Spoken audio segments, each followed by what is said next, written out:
Olá, seja bem-vindo a mais um episódio do Tona TED Talk. Eu sou Roberta Volpato, sua host.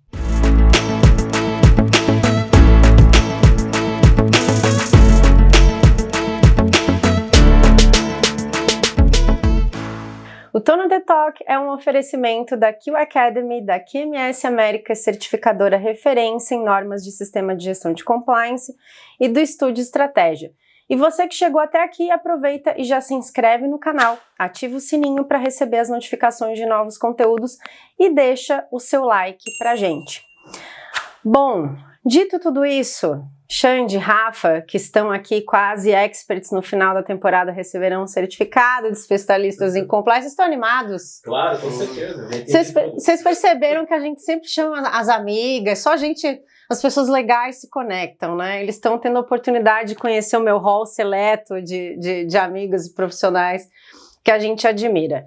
E a gente teve aqui gaúcho, paulistano, eu venho de Floripa, e aí a gente pensou que estava faltando alguém com balacobaco, estava faltando alguém com pimenta. Então a gente trouxe diretamente de Salvador, que mora em São Paulo, mas eu vou ter que fazer essa menção Salvador, Cissa. Tá bom. Fazer essa menção Salvador.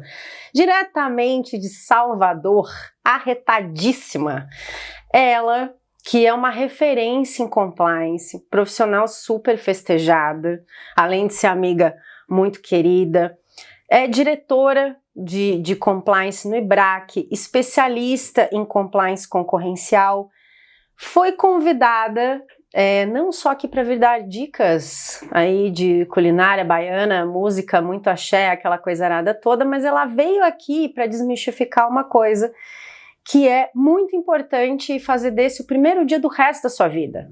Compliance concorrencial é problema da sua empresa? Sim, eu trouxe a Maria Cecília Andrade. Maria, seja muito bem-vinda. Olá, tudo bem? É um prazer estar aqui hoje. Obrigada.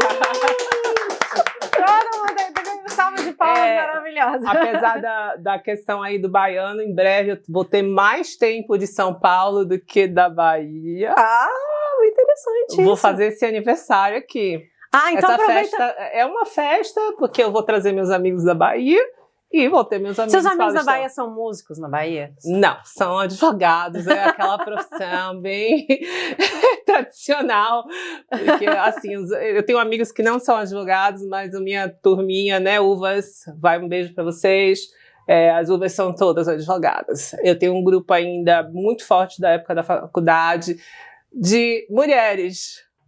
Somos 11 que viajamos, conversamos, choramos, trocamos experiências, e eu tenho isso muito forte lá com essas amigas minhas de Salvador até hoje, há mais de 20 anos, e eu dou muito valor a isso. Entendi. Perguntinha capciosa. Foi nesse grupo de 11 mulheres que te despertou o interesse de aprender sobre compliance, ética em concorrência?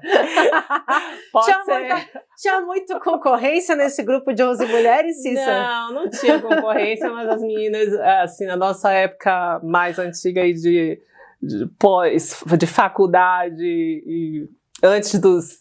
Enfim, Carnaval em Salvador, pelo amor de Deus. Então, ali naquela época a gente não falava de compliance ainda. Apesar de ter os valores, todo mundo bem criado, mas a gente não pensava ainda no compliance. Ainda não era desafiador? Não era. E o Carnaval em Salvador, nesse meio tempo também? Não, a gente aproveitou bastante. Eu não me arrependo, eu acho que eu tive ali minha fase, aproveitei o Carnaval como eu pude. Saí nesses blocos todos famosos. Hoje eu não sei se eu pisaria de novo ali naquela confusão toda, mas eu valorizo muito. É uma parte da nossa cultura, né? Da cultura brasileira, especialmente da cultura baiana. E terra muito boa. Mas você sabe que em determinado momento eu sempre quis ver o mundo, né? Essa era a minha vontade. Muito bom. Então eu saí de lá, de Salvador, fui fazer um mestrado, fiz um mestrado em Coimbra, em Portugal, em Ciências Econômico-Empresariais, E nessa experiência que eu tive em Portugal, que foi muito boa, tem um livro produzido, publicado, e eu me encontrei com a defesa da concorrência, que era uma matéria que a gente não tinha na Bahia, não tinha nas faculdades baianas. Acredito que até hoje nem todas têm. A gente está com um movimento, vou fazer também outra propaganda aqui, que é da ANDI, que é uma associação da defesa da concorrência no Norte e Nordeste. Que legal. Eu sou conselheira agora deles. É uma turma de jovens aí do Nordeste que estão difundindo a defesa da concorrência aí nos estados, e eu sou a conselheira hoje representando o estado da Bahia. Ó, que bacana. É recente isso, e a ANDI ainda vai ser muito falada, então fica aqui uma boa sorte aí para a associação. Mas a gente não falava em defesa da concorrência, então eu me encantei com a matéria, aí comecei a estudar bastante, e enfim, eu vou encurtar porque a gente tem um tempo limitado, né, hoje, mas no final eu acabei indo para a Comissão Europeia, fiquei lá 1 ano trabalhando na DG Competition, né, que é como se fosse um ministério da defesa da concorrência, e de lá eu vim para São Paulo, há 23 anos. No ano 2000 eu entrei num grande escritório de advocacia, para fazer concorrência, trabalhei muito na área de comércio internacional, e a gente começou a falar de compliance lá naquela coisa assim muito originária, eu digo porque a gente não tinha difusão a cultura do compliance no Brasil, mas a gente atendia muitos clientes estrangeiros. Perfeito. E os clientes estrangeiros traziam seus programas de compliance em concorrência já nos anos 2000 para falar sobre FCPA, e aí você olhava FCPA, tem que notar na fichinha ali toda visita com agente público, e a gente tinha era ainda uma coisa assim, você recebia o treinamento feito lá, sei lá, nos Estados Unidos, na Inglaterra, que a Inglaterra também com o UK Bribery Act começou a falar também, e como tem efeito extraterritorial, acabou chegando aqui no Brasil também, mas a gente foi preparado assim ali na marra para entender aquilo, né, traduzir para o português e tropicalizar um pouco, mas a gente não tinha legislação, então algumas coisas eram muito abstratas para os executivos, né? Eu lembro de dar para uma empresa japonesa e todo mundo ficar meio, eles não deveriam estar, né, porque, enfim, eles certamente receberam tinham recebido um treinamento semelhante no Japão, mas da gente está falando isso no Brasil nos anos 2000, né? Então eu fiz para rede de supermercados, todos vinham e a gente começou a se aculturar daquilo, né? Aculturar, que eu digo, da cultura do compliance. E fora a cultura de anticorrupção, que foi a que veio por conta do FCPA e do UK Bribery Act, começou a vir os treinamentos de defesa da concorrência. Então eu diria que a gente começou de uma forma bastante,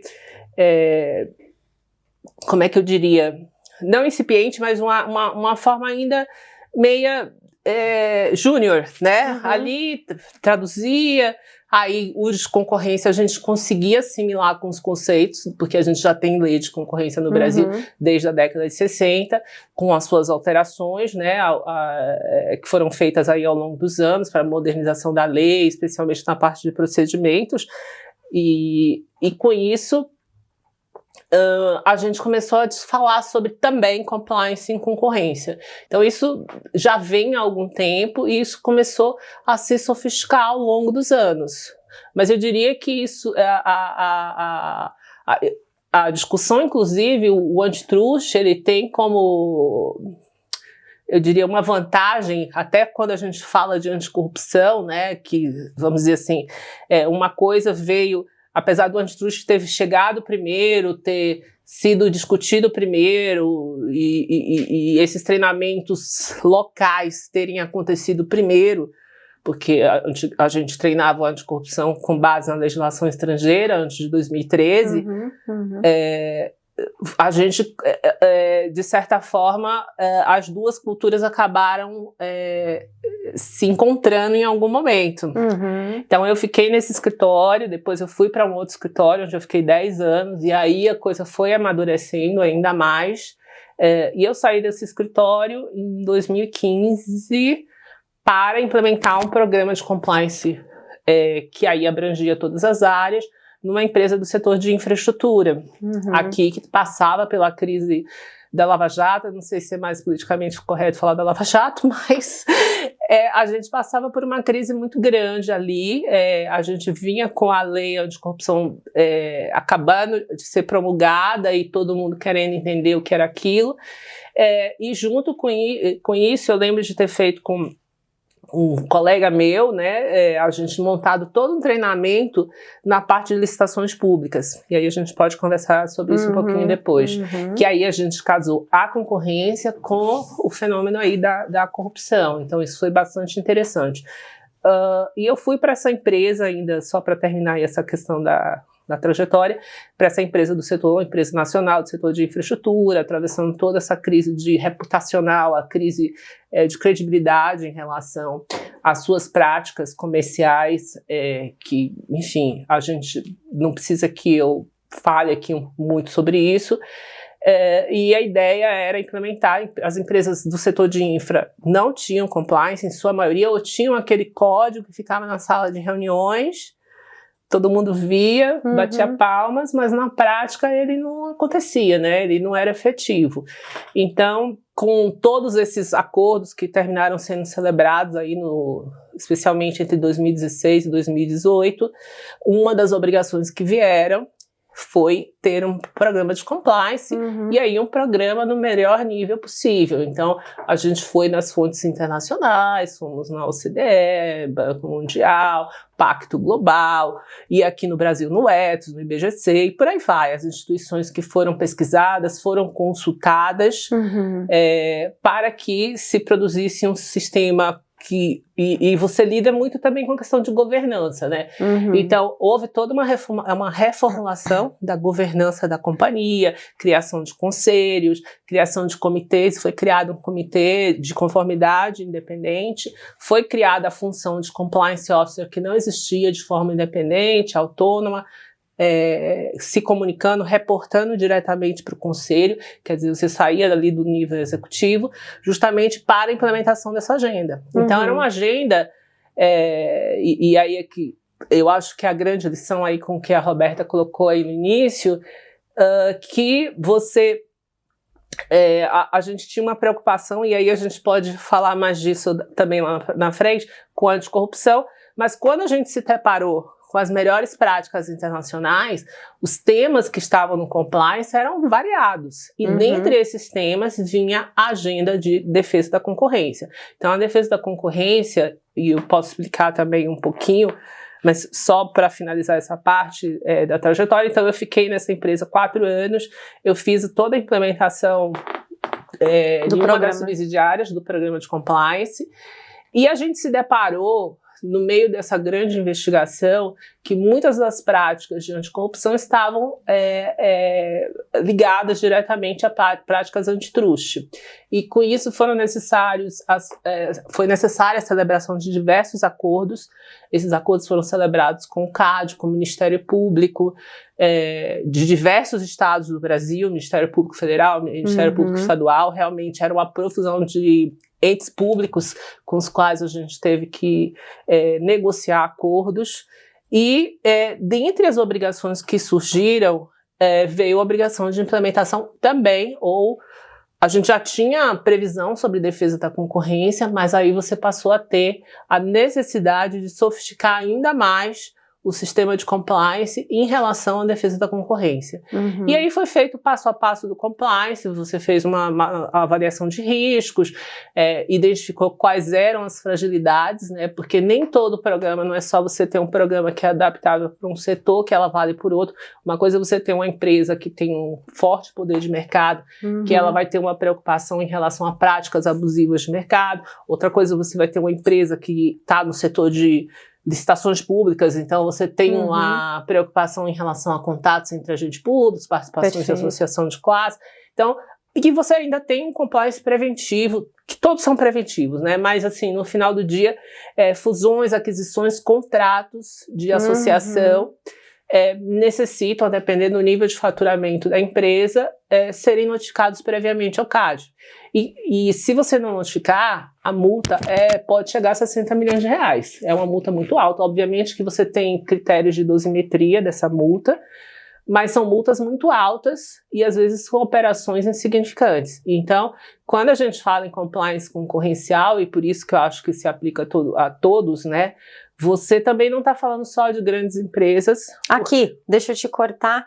Aqui acho que é uma pergunta interessante. A quem interessa o compliance de defesa da concorrência? A quem interessa? Eu acho que interessa a todo mundo que faz negócios no mercado, que tem relacionamento com concorrente, que tem relacionamento com entes públicos, quer sejam municipais, quer sejam estaduais, quer sejam federais, as grandes empresas, né, que têm grandes operações de M&A, grandes operações de contratos, que necessitam fazer notificação prévia de suas transações. E às vezes, uma empresa que não é tão grande, mas ela se associa a uma muito grande, ela tem que estar olhando, ou ela se associa, ou ela recebe investimento, enfim, ela tem que estar atenta para não... E eu posso contar assim, uma história de uma pessoa muito próxima a mim, que se associou com uma grande e achou que não tinha problema. E quando você passa por processos de due diligence de outras empresas, de bancos, por exemplo,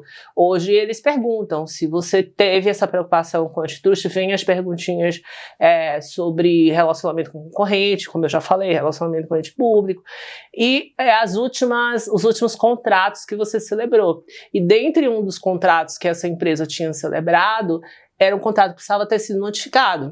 Uhum. Em que situações, para quem está assistindo, tecnicamente, em que situações há a imposição dessa notificação?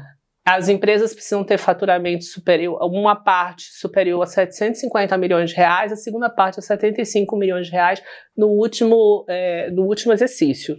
Tá? Então você vai fazer um negócio, um novo negócio, adquirir uma outra empresa, se do juntar... grupo de empresas, não é da empresa, você separa ali, não, eu vou fazer aqui com essa aqui, pequenininha, que não tem faturamento e não tem problema. Na verdade, é o faturamento do grupo econômico. E aí você tem muitas interpretações para o conceito de grupo, então é bom realmente ter um entendimento muito claro. Essa empresa que eu estou mencionando, essa situação que chegou assim para mim por uma questão de amigos, entre amigos, era justamente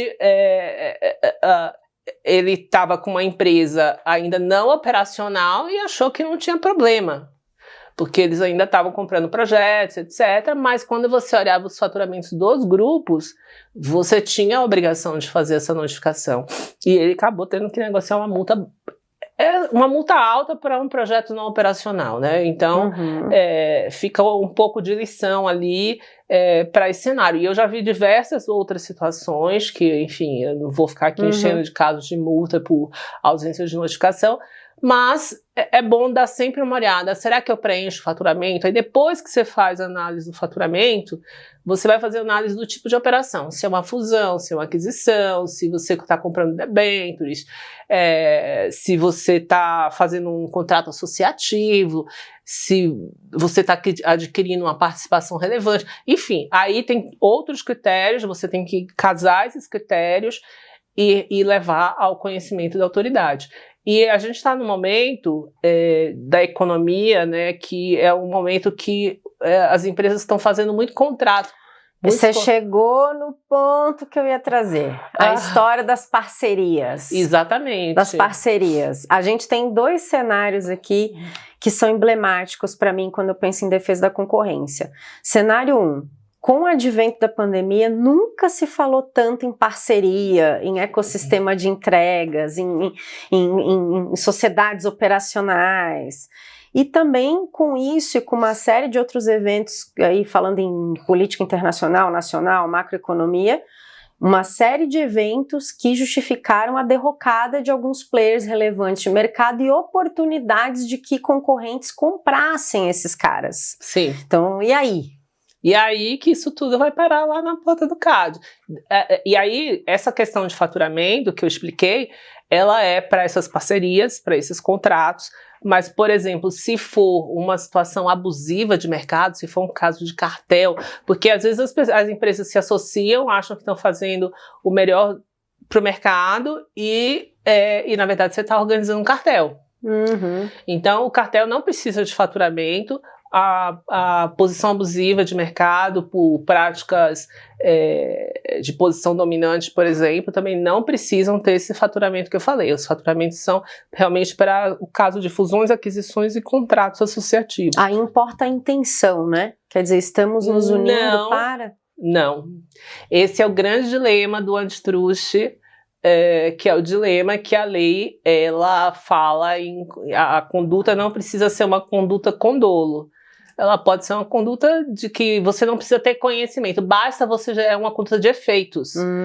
Então, basta a consequência. Basta a consequência. Então, você sentou, combinou, aí a gente já mudou de assunto, vamos pro cartel agora, né? Sim. Mas você sentou, chegou lá, combinou o preço com o seu concorrente, ou combinou o lance que você vai apresentar na licitação, ou combinou até de, não, eu não vou nessa licitação para você não ir na próxima licitação, e depois você não faz o que você combinou. Por exemplo, mesmo assim você teve a intenção de, e aquilo podia gerar efeitos de lesar a concorrência. Isso está previsto como uma conduta, uma infração à ordem econômica.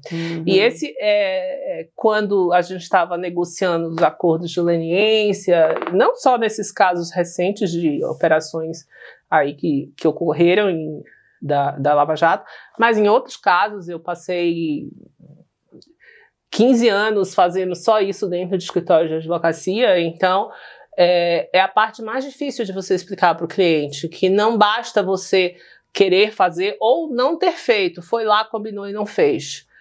Mas se tem uma prova, você sentou numa mesa de reunião, e a gente fala muito isso, e o treinamento, e assim, uma coisa importante que a gente aprende, e aí eu não digo que eu também aprendi nesses últimos anos de negociações aí da operação da Lava Jato, mas desde antes, é que uma coisa a pessoa sabe, corrupção é assim, se bem que a corrupção hoje anda muito mais sofisticada, mas assim, você tem ali o dinheiro, a mala, você vai pagar a propina, e são crimes, né? Então você precisa realmente ter o enquadramento no ilícito penal. No antitruste, não. No antitruste, você intencionou fazer, de lesar a concorrência e tem provas, você pode sim. É claro que o padrão de prova é um padrão exigente, você precisa ter realmente ali evidências, e isso tem sido cobrado hoje, até porque muitos casos são levados ao judiciário, né? Porque o CAD atua na esfera administrativa, o padrão de prova é alto. Então, você também não basta alegar, e é o que a gente está vendo, muitos casos estão sendo anulados, porque algumas delações não tinham evidências muito claras, etc. Mas aí eu não vou entrar no mérito desses processos que estão sendo anulados agora, nem todos eu concordo, mas alguns realmente a gente não tinha esse laço de provas tão forte. Então, também eu estou falando dessa questão da intenção, mas tem que ser uma intenção que você está documentada, né? Participou, tem uma ata de reunião, você às vezes tem troca de e-mails, trocas de WhatsApp, enfim, existem várias formas de você estar ali trocando informação. Pode trocar informação no âmbito da associação de classe, que foi uma das... Sindicatos e associações de classe, que é um ambiente que você hoje tem treinamento específico para ilícito concorrencial. A gente, nesses acordos que a gente negociou em 2018, que tinham a obrigação de implementar o programa de compliance, na avaliação de risco, o risco dessas empresas do setor de infraestrutura era o contato com a agente pública e a participação em associações. Então foi necessário toda uma sofisticação das recomendações e um treinamento específico. Então a pessoa não recebia só o treinamento típico do compliance, que é o treinamento sobre anticorrupção, pagamentos, brindes, patrocínios e tal, e a gente fez regras específicas, políticas específicas para a prática de defesa da concorrência, né? Então, é uma área que interessa, eu acredito que interessa a todos, né? Você precisa fazer uma avaliação de seu risk assessment. Qual é o meu risco? Né? Qual é o meu risco? Conhecer o negócio. Conhecer seu negócio. E, de novo, eu sou uma empresa. Isso a gente também viu, a gente fala dessa operação e de outras grandes que aconteceram recentemente, que só as grandes, que só tinha empresa grande. Não, tinha empresa pequena, tinha muito subcontratado, que não tinha esse faturamento, que não tinha esse porte de mercado, mas que estava ali no meio daquela. E você ia conversar com os executivos, e os executivos não sabiam que aquilo ali era uma prática ilegal, porque na cabeça deles eles precisavam fazer. Eles não combinaram, foram lá, muita gente assistia a reunião. Por que você foi nessa reunião? Para contar para o meu chefe que o mercado estava combinando. Então você estava lá dentro da reunião. Então só isso já levou muita gente para o polo passivo de grandes investigações. Então pode ser que a pessoa seja, no final, o processo seja arquivado contra ela? Sim. Eu tive um dos casos que eu cuidei, eu não vou entrar aqui em detalhes, mas tinha uma pessoa casada com um executivo muito júnior.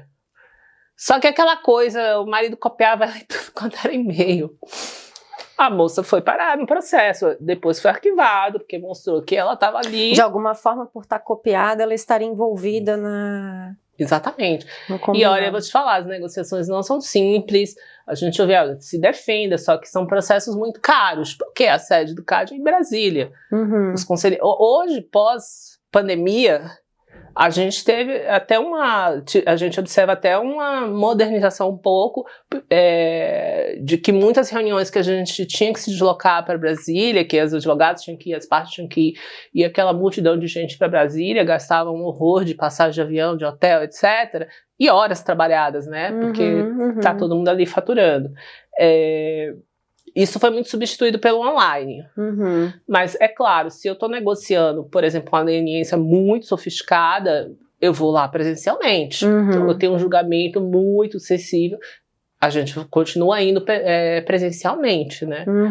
Então, é importante entender seu negócio, voltando aí à tua pergunta, é importante entender o seu negócio, é importante entender quem é meu executivo que vai na reunião lá no Associação XYZ? Ele está treinado? Ele sabe o que ele tem que fazer? E está ciente do que ele não pode fazer? Exatamente. Será que ele sabe? Porque eu posso ser pequenininho, mas eu tô lá com os grandes, tô lá ouvindo o que os grandes estão fazendo e tal, daqui a pouco eu tô no meio de uma investigação de cartel e eu não sei por quê. Né? Então, uma das coisas que a gente fez é treinar quem é que vai, a pessoa que participa do ente sindical, da associação, quem é o suplente dela, porque a gente que tramita no meio corporativo, a gente sabe como funciona. Hoje tem reunião na associação, não sei o quê. Manda fulana e manda lá o estagiário, entendeu? Nada contra estagiários, que vem, claro. Mas é questão de você estar preparado. Exatamente, porque tem um risco, né? Então, a pessoa que vai lá precisa realmente estar preparada.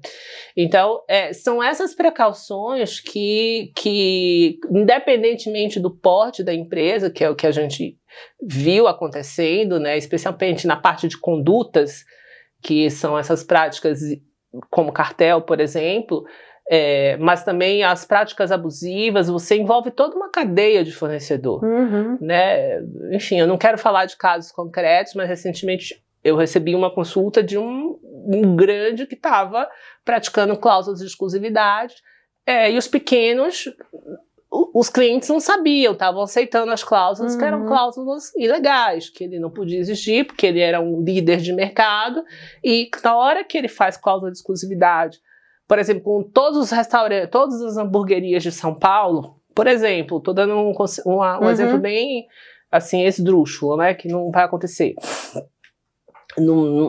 Dificilmente aconteceria, mas só para ilustrar que eu fecho o mercado para quem também pode prestar aquele serviço. Perfeito. Então tá todo mundo aqui fechado na exclusividade e eu não tenho possibilidade de ter concorrência no mercado. Então eu posso até dar, o preço está mais baixo, tá? Por um determinado período de tempo, porque a tendência do monopolista é subir o preço. Ele baixa ali para fazer o rebanho, mas... Sim, mas depois ele vai subir o preço. Então, acho que as pessoas se enganam muito e é importante realmente conhecer um pouco quem está nesse mercado corporativo, quem depende também de grandes fornecedores, quem corre o risco de estar numa prática de cartel.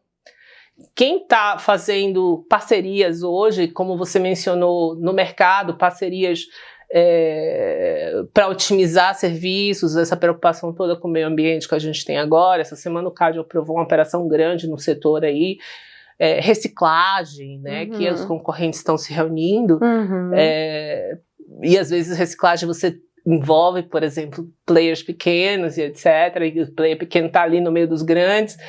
Então, precisa conhecer o negócio, precisa conhecer o risco, fazer esse risk assessment, treinar as pessoas que estão à frente. Pontos de risco, Cícia, se você tivesse que pensar uma perspectiva didática aqui, para um profissional de compliance ou executivo de uma organização que esteja assistindo e ele não esteja suficientemente esclarecido sobre o quanto ele precisa calçar o sistema de gestão de compliance da organização dele em práticas que não sejam lesivas a mercado, que ele se preocupe com a defesa da concorrência.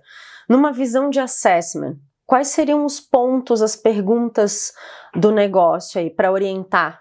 Primeiro, entender qual é o mercado que você está, né?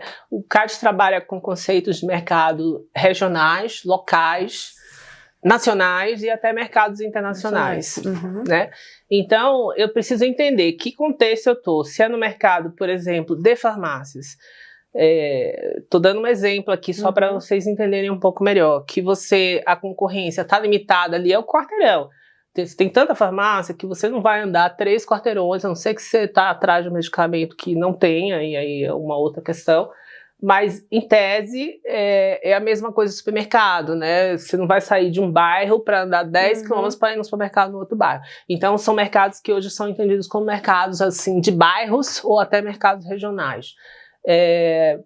Depois você tem os mercados, você pode ter os mercados estaduais, e aí também precisa ter uma análise, cada estado tem sua dinâmica de concorrência, quem são os players.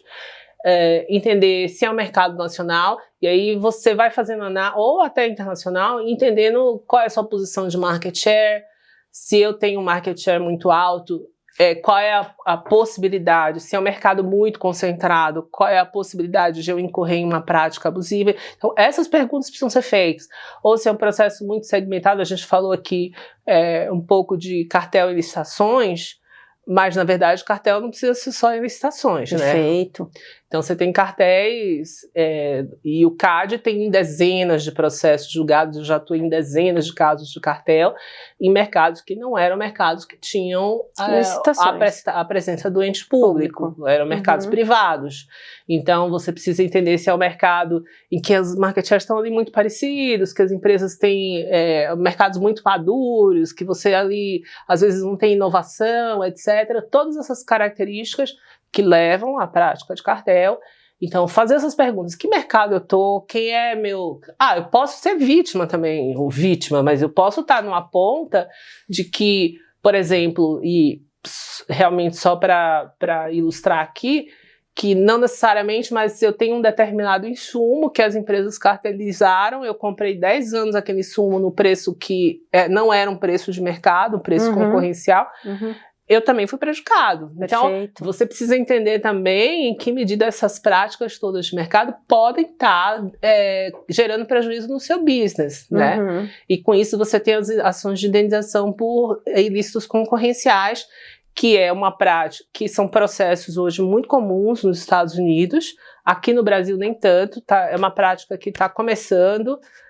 Já tem alguns processos, o mercado de cimento é um deles, que você tem aquelas empresas, o mercado também de câmbio, que você teve aquela grande investigação das taxas de câmbio. Eu não vou entrar aqui no detalhe do caso, mas você tem hoje processos que tentam buscar indenizar aquelas empresas que usaram uma taxa de câmbio que não era a taxa correta e compraram insumos, importaram produtos, qual é o dano que ela teve, né, e tentar quantificar isso. São processos mais sofisticados, são processos mais sensíveis, mas a gente está observando que é uma prática que está começando aqui no Brasil. A busca por aquele que foi lesado, pelo preço que ele pagou a mais, né? Então isso é uma coisa que você também pode usar a defesa da concorrência ao seu favor, não necessariamente só para ver se eu posso fazer cartel, mas eu posso estar numa ponta dessas que a empresa ali, ela sofreu algum dano, né? Então ela pode, na verdade, aí tem que olhar os prazos de prescrição e essas coisas todas, que são assuntos... Demanda uma análise jurídica depurada. Também. Mas com a própria... Hoje tem discussões, assim, bem a nível internacional, inclusive, até sobre leniências, que você ali na leniência, você tem uma confissão. Eu fiz cartel, eu cobrei a mais, etc. Se com isso as empresas já podiam entrar, então eu comprei o preço do cartel. Será que eu já posso pedir indenização? Então você tem grandes discussões acontecendo hoje no mundo e até em relação a sigilo dessas informações, né, que já não se admite mais, mas realmente é um tema bastante polêmico hoje, é um dos temas do momento, é isso. Eu ia fazer uma pergunta sobre orientações de medidas mitigatórias, né, pensando sobre a perspectiva de política, de compliance, controles, mas antes de fazer essa pergunta eu vou pegar um gancho nessa sua fala. Quando você observa, até com o teu chapéu de diretora no IBRAC, acompanhando estudos, analisando dados, enfim, a atuação do CAD, observa o mercado, quais são os temas tendência do que o mercado está se ocupando quando a gente fala de defesa da concorrência? O que está com luz sobre, assim? São as condutas unilaterais, que a gente chama, que são essas condutas abusivas. Então, hoje tem vários processos de empresas que possuem posição dominante, está uma discussão muito grande, eu não quero falar de processos específicos, porque a gente tem muita coisa. Você pode, em tese, citar segmentos? Mas plataformas digitais. Plataformas digitais. Compras, e-commerce, que medida os acordos que estão acontecendo, ela prejudica o mercado, prejudica o consumidor, tem um olhar muito forte em cima do consumidor. Mas o tema hoje, que é o tema do momento, porque você teve um boom ali do cartel, tem cartel ainda, tem cartel, e acho que o cartel nunca vai deixar de existir. Vai deixar de existir, enquanto o homem for homem. Enquanto o homem for homem, viver em comunidade e achar que se associar pode ser uma boa ideia para obter algum tipo de vantagem. Enquanto o homem for homem, vai continuar tendo cartel. Mas o que hoje o mercado está discutindo são essas práticas unilaterais, especialmente em relação às plataformas digitais. E não só de compras, de e-commerce, mas também essas geradoras de conteúdo que a gente acessa todos os dias, né? Entendi.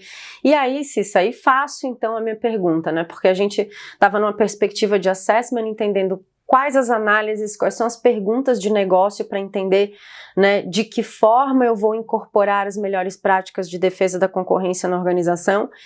E aí, entendendo o contexto, que orientações, que exemplos para quem está assistindo, seja de nível estratégico, seja de nível tático, operacional, você dá como mitigação, né? Seja pontos para abarcarem uma política, medidas práticas em termos de controle ou até pautas de treinamento? Então, é o que eu ia falar. Treinamento é indispensável, como eu comentei aqui, e eu esqueci de comentar uma coisa, mas em relação às pessoas físicas, mas vou só terminar a tua pergunta. Treinamento, eu acho que é o item número 1, porque todos esses ilícitos, mais que a gente fala de empresas, são cometidos pelas pessoas. Então, as pessoas, às vezes, não estão realmente treinadas, isso eu vi acontecer muito, das pessoas não saberem nem o que era a defesa da concorrência, nem saber o que é o CAD, ou essa questão de não haver necessidade da produção de efeitos da conduta, ou o ato ser concretizado, não precisa do ato ser concretizado, basta a intenção de lesar o mercado, você já está incorrendo no ilícito concorrencial. Então, as pessoas, eu vi muito a ausência de treinamento, então investir muito em treinamento, eu acho que é importante.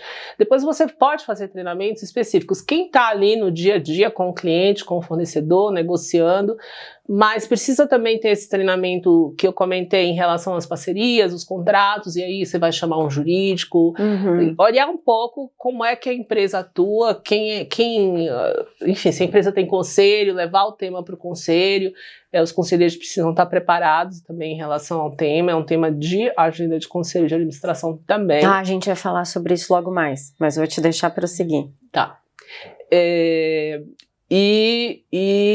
Além dos treinamentos, alguns controles internos, porque assim, como é uma conduta de efeitos, né, você tem algumas coisas que você pode fazer para você ter, por exemplo, quem vai na reunião, quem não vai, se você recebeu um e-mail do concorrente, como proceder para responder, como proceder em relação àquela resposta, como reportar aquela resposta, reportar para quem estiver no nível hierárquico, por isso que é importante ter uma política de reports e essas coisas, entender para quem é que eu levo aquela informação, e que providências, é para responder, não é, o cara está me propondo aqui um ato ilícito, o que eu vou fazer? Eu vou fazer de conta que eu não recebi, né, então tem uma série de coisas que dá para você fazer em termos de controles internos, mas tem coisas que são incontroláveis, e por isso, e muita zona cinzenta, e por isso que assim, para mim é fundamental investir no treinamento, porque você pode ter o melhor controle do mundo, mas se a pessoa não sabe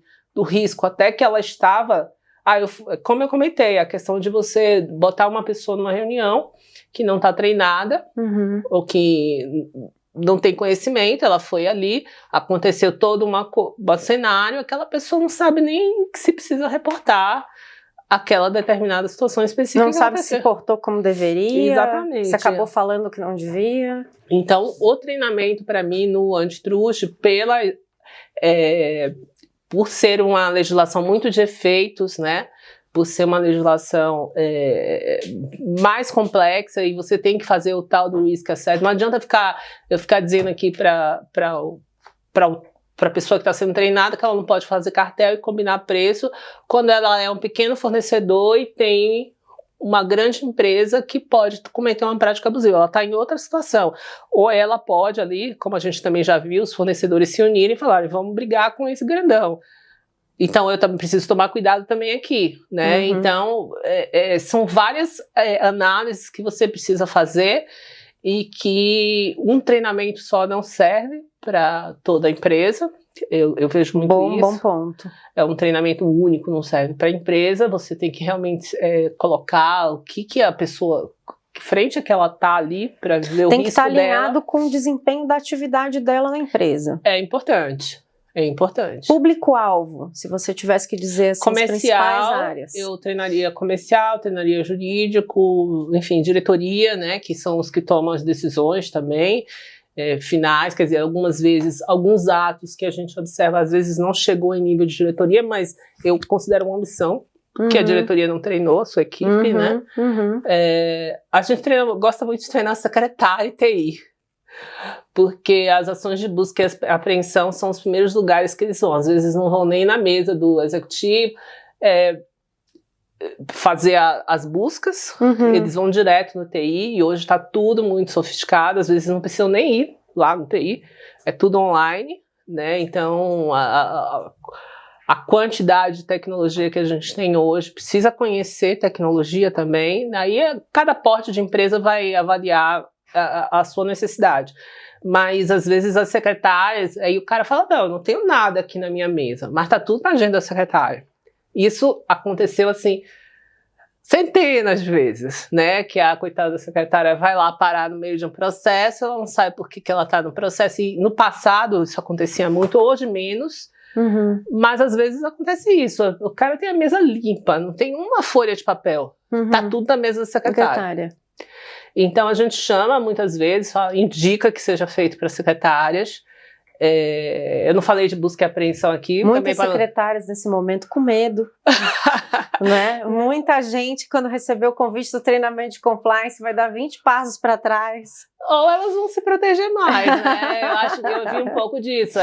elas se sentem mais protegidas. Falam, ainda bem, porque meu chefe largava lá um monte de papel na minha mesa, eu não sabia o que... Elas nem sabem, às vezes. questão de orientar o que pode ser falado via WhatsApp, Também. via chat interno. Então, é a questão da comunicação. Você tem a comunicação interna e a comunicação externa. Uma coisa também que nos treinamentos preventivos que é feita é em relação à comunicação, especialmente externa. Às vezes, esse pessoal gostava, né, ou ainda gosta de falar coisa muito cifrada, sabe?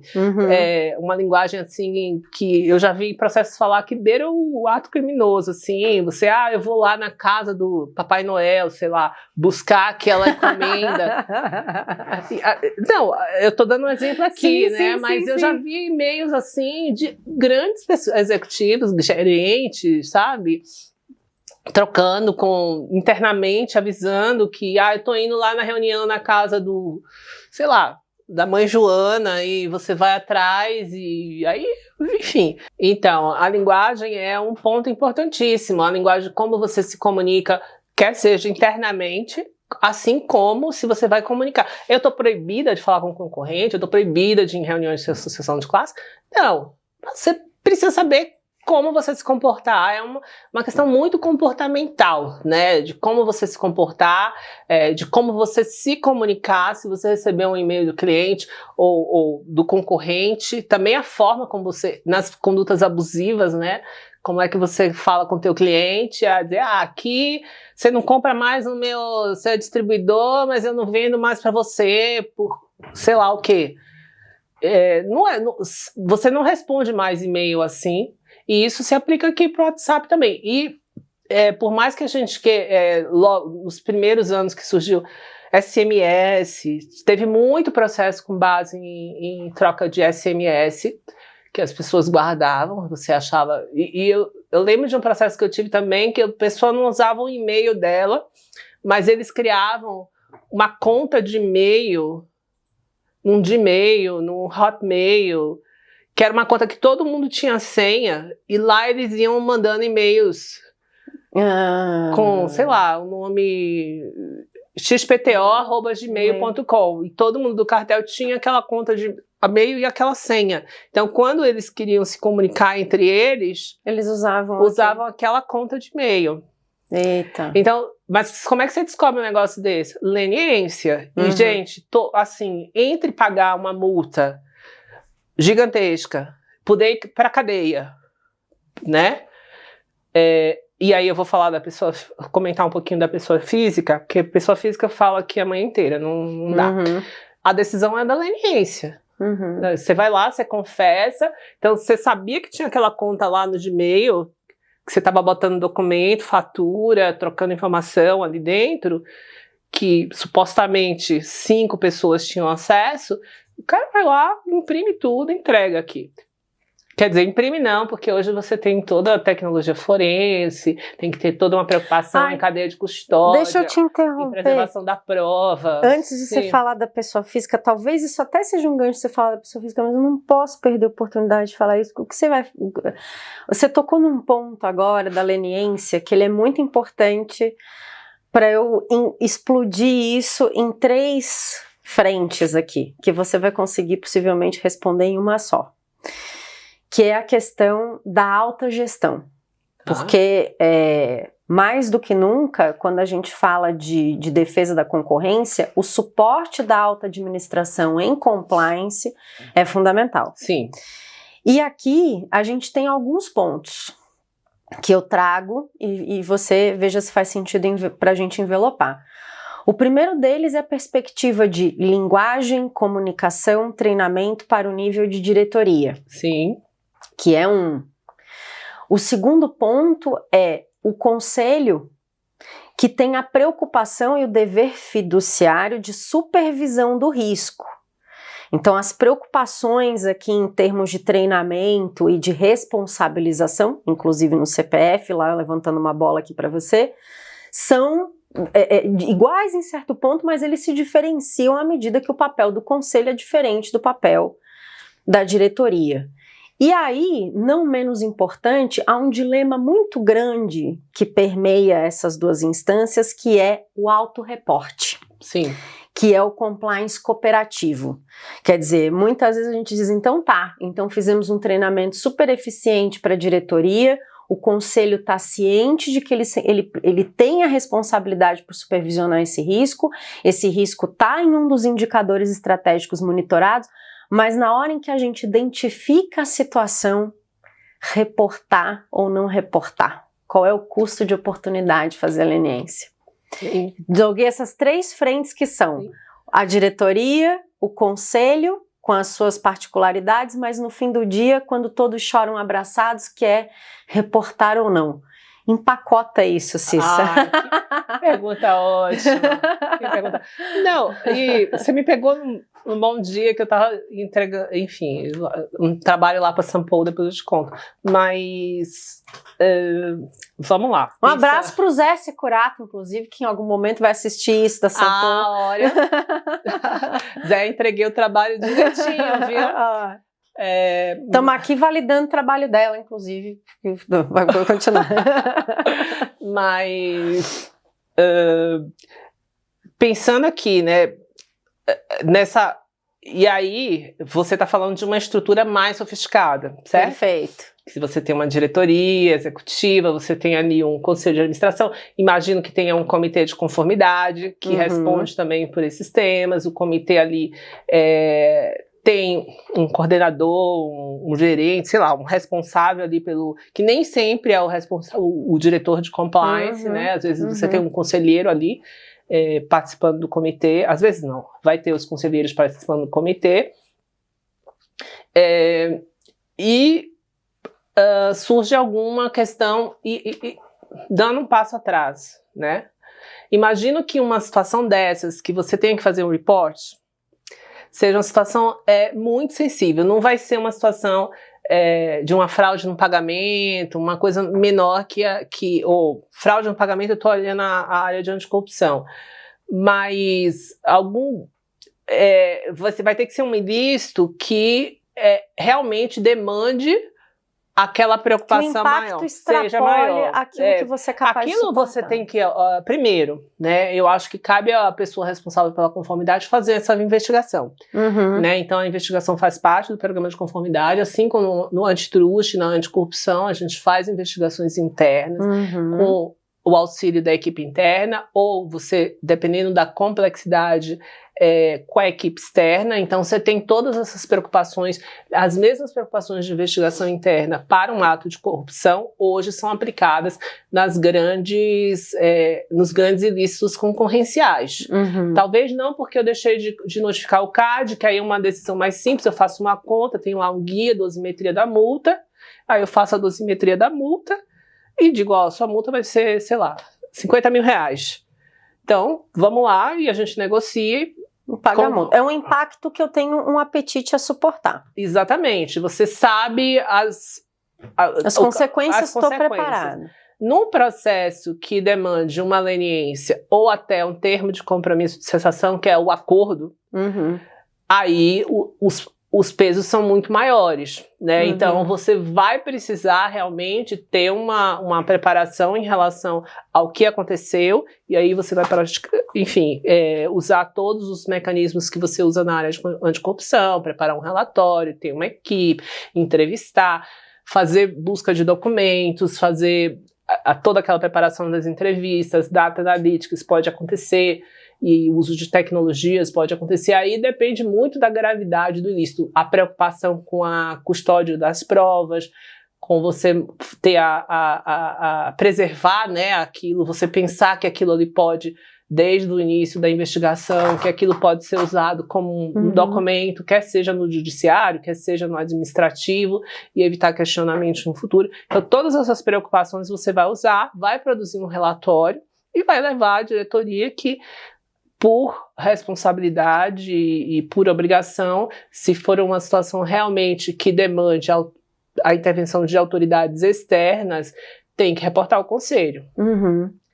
Né? E aí cabe ao conselho fazer essa avaliação. Por exemplo, se é um caso que chega pelo canal de denúncias e a empresa avaliar que o risco é baixo, e aí vai ter uma avaliação de risco, ela pode optar por dizer, não, isso aí a gente vai mitigar aqui internamente, vamos tratar internamente, e não etc. tem necessidade de reportar. É, decisão do conselho. Mas, se são situações, por exemplo, você pode ter uma situação que você já chegue com o pacote pronto, ou seja, o governo, o Poder Judiciário, o CAD, o Ministério Público já está te investigando, o Poder Judiciário não, mas o Ministério Público, o próprio CAD já está te investigando, alguém já fez uma leniência e você está ali no meio daquele processo, o que eu vou fazer? Então eu vou apurar se eu realmente incorri naquela conduta ilícita que foi noticiada pelo meu concorrente ou foi noticiada pelo mercado e incluiu a empresa onde eu estou, e decidir pela prática de um acordo. Aí o acordo tem algumas regras específicas no caso, mas de novo, é difícil você mensurar, porque você tem um sistema de incentivos sim, o primeiro tem um desconto, o segundo o desconto vai diminuindo, o primeiro da fila ganha imunidade total, em relação a multas, a questões criminais, etc. O segundo já tem questão criminal, de pessoa física, e você já tem, e aí o segundo da fila tem um desconto em relação ao valor da multa, que vai ser calculado em relação ao faturamento do mercado afetado, etc. Tem uma série de regras em relação a isso, mas não são regras muito óbvias, porque você inclusive tem questionamentos hoje no âmbito do tribunal em relação à vantagem oferida, por exemplo, né, que é um tema que está super em voga também. Que você não vai discutir somente em cima dos faturamentos, mas você vai discutir o que eu ganhei com aquilo, né? Então, você tem um dilema um pouco hoje em debate entre os conselheiros nos tribunais hoje em relação a esse tema. Então, o cenário de incerteza é muito maior. Mas você já está ali, você fez a investigação, de fato eu incorri nessa conduta ilícita. Você vai correr para ser o segundo ou terceiro da fila para conseguir algum desconto. Né? Seria o racional. E se é uma prática, e quando isso chega através de uma investigação do governo, né? Do CAD, do Ministério Público, enfim, da CVM, que a CVM hoje faz leniência, Banco Central, etc. Se a CVM vai lá, tá te investigando e você vê espaço, e aí são regras um pouquinho diferentes, né? Mas voltando aqui para o CAD, que o CAD dá imunidade total para o primeiro da fila, o incentivo é muito alto, porque eu não vou ter multa e as pessoas físicas não vão ser investigadas criminalmente.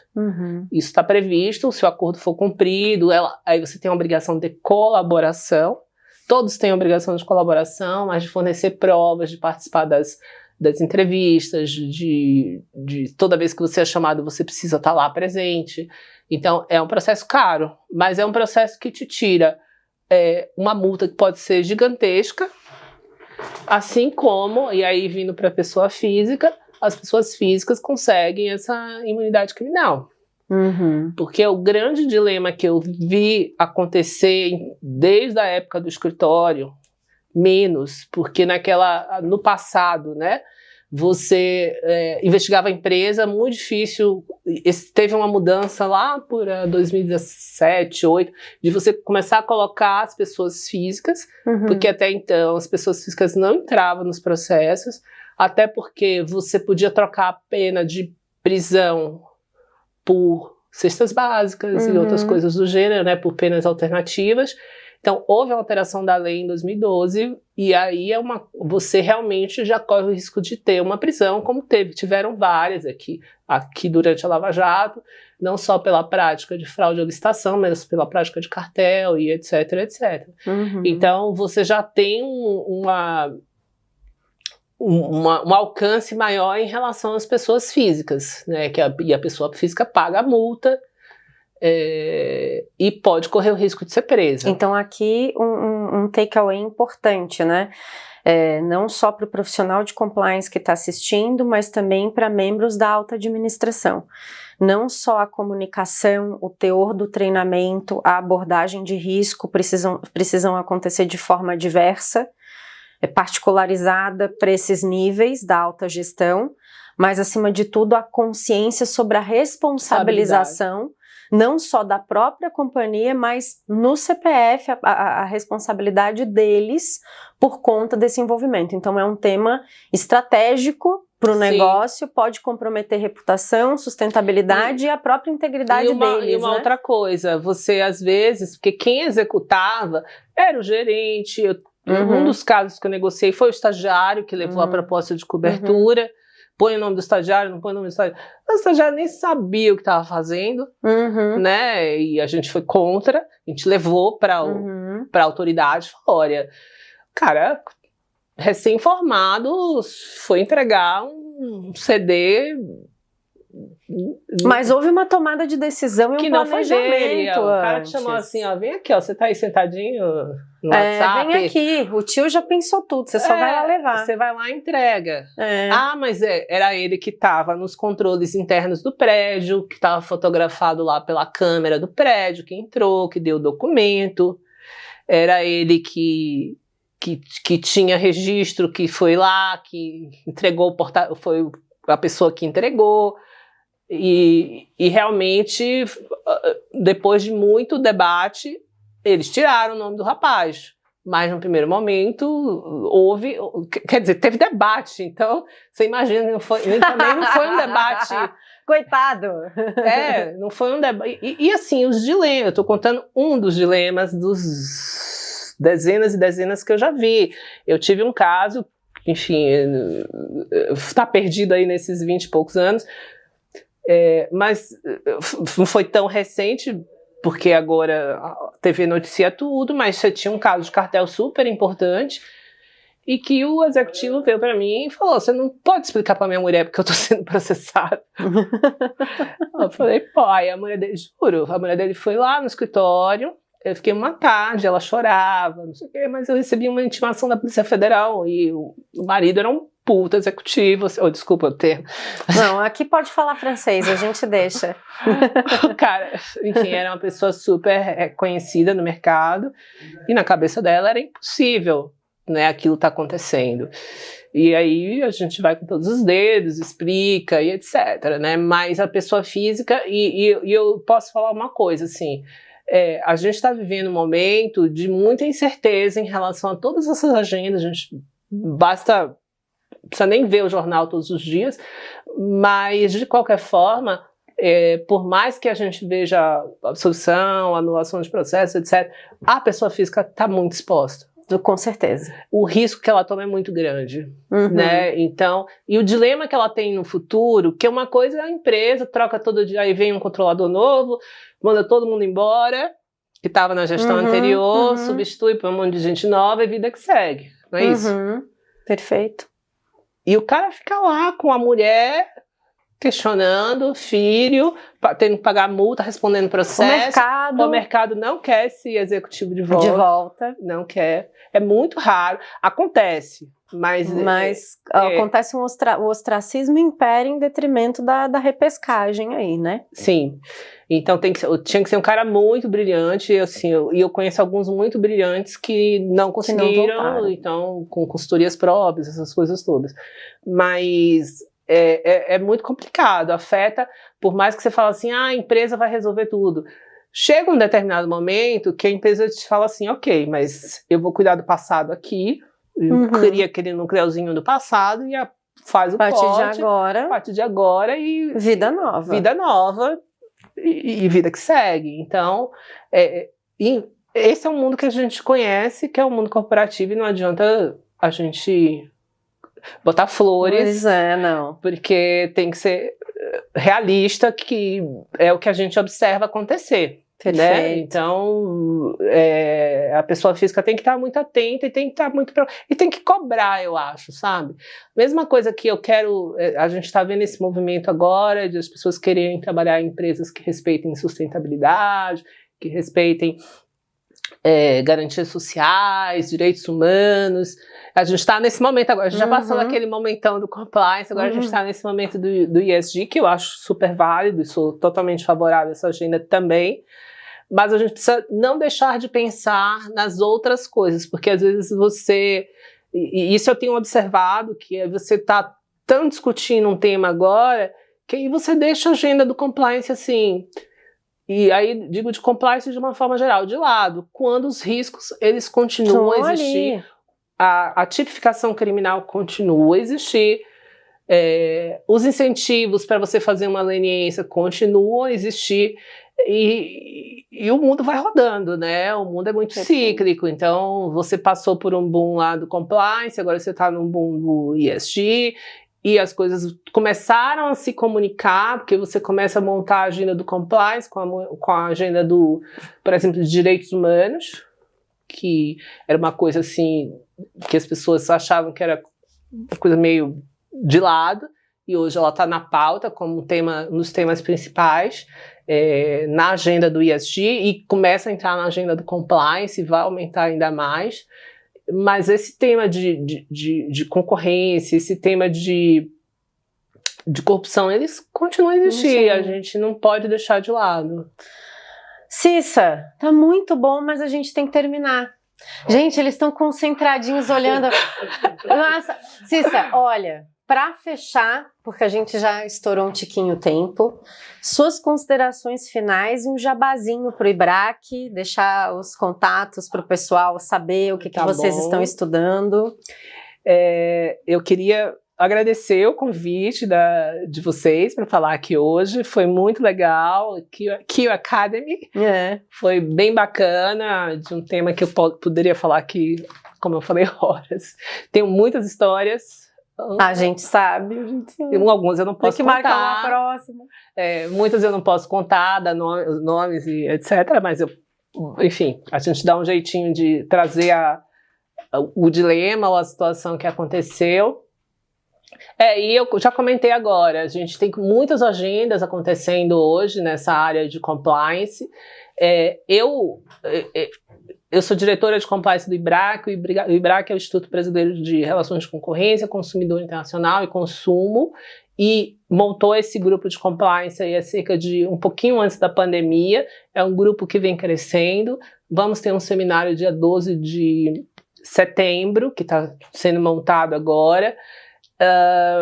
E a ideia do IBRAC, quando começou essa área de compliance, era justamente a compliance e investigações, investigações internas das empresas, que podem ser terceirizadas ou não, justamente porque houve um boom de você fazer uma investigação de uma prática ilícita concorrencial com a mesma sofisticação que você fazia em temas de anticorrupção. Então, é uma área que vem crescendo bastante, e eu vejo que você não investiga hoje anticorrupção sem investigar cartel, sem investigar todos esses temas. A agenda tem sido, a gente tem feito, e agora no compliance também as investigações de ESG estão surgindo, né? Então é um tema também que está na nossa pauta. E é isso, eu estou super à disposição, meu LinkedIn é Maria Cecília Andrade. Vocês podem me procurar no LinkedIn, facilmente eu tô lá. Eu demoro um pouquinho para responder, porque ali nem sempre eu vejo aquelas mensagens diariamente, mas eu sempre respondo. E a Roberta aqui está à disposição para dar os meus contatos. Conversamos com Maria Cecília Andrade. Cissa, muito obrigada por tanto, foi uma super aula, assim, uma entrega. Olha, tem muito conteúdo aqui, que sorte das pessoas que tiveram a chance de te ouvir. Participem do seminário. Vou repetir aqui, para quem ainda não é membro do canal, aproveita se inscrever para ter outras super aulas como essa, ativa o sininho para receber notificação de novos conteúdos, deixa seu like se ainda não deixou. Esse foi mais um episódio do Tom na TED Talk, nosso super agradecimento a você que resistiu até aqui, e até a próxima!